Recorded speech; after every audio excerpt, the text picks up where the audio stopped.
Men Türkmenabat şäheriniň 2-nji daýhanbarynyň satyjysy Esenov Ruslan.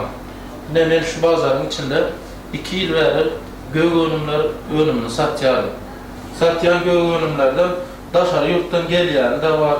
Özümizin şöyle bakça önümlerimizden var. Özümizin agarodumuzda yetiştirýänlerimizden bar. Ne şu an mysal edip, ine şu özümizin bakça önümlerimiz şuma, ne üzüm, şuların bahasda el yeterli 2 manattan satılýar.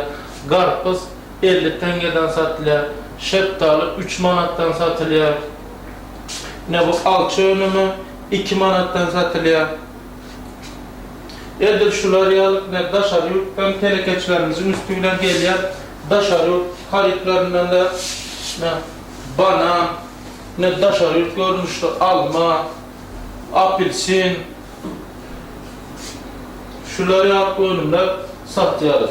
Şu önümleri geçen ýyllar bilen deňeşdirende de hiç ýyly gymmatçylygy ýok.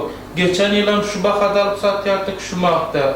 Aýlamy göterileni, onu götürün, pensiyanı götürüleni, bazaryň bahalaryny götürmegine hiç ýyly tapawut bolan ýok. Şorrukynda dur. Ne şu bilen özümizin erteden gelýäs, akşama çenni sövde edýäs, şu bilen çağlarymyz bakýas. Hiç ýyly telekeçiler tarapyndan da hiç ýyly nägilerlik ýok, aljylar tarapyndan da hiç ýyly nägilerligimiz ýok. Haritlaryň hemmesi bol elin ähli görnüşinde bar.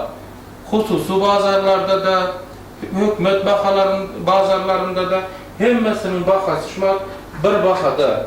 Sanitar gigiyena ine özümüzde lukmanlar var. Şolaryň gündeýine barmakdan geçirip durulýar. Zaýalanan önümler hiç kaçan satylanyp, arassa görnüşde ýokary hilli önümler satylýar. Halkımızın özü amaýdy, şunu geçen ýylam şu bahadan alýardyk, şu ýylam şu bahaken hiç ýyly bazarda da haridyň galany hiç ýyly ýok. Ol daşyndan bazarlarında hiç sat ýok.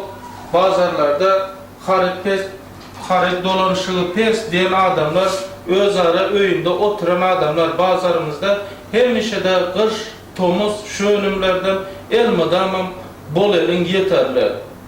Ana görüşüňiz ýaly hemme bakça önümleri bar şu taýda. Kışlygam bar, daşary ýurtdan gelenen bar, özümizde de var. Halkymyzyň saçagyny bezemek üçin ähli mümkinçilikler, ähli haritler bar.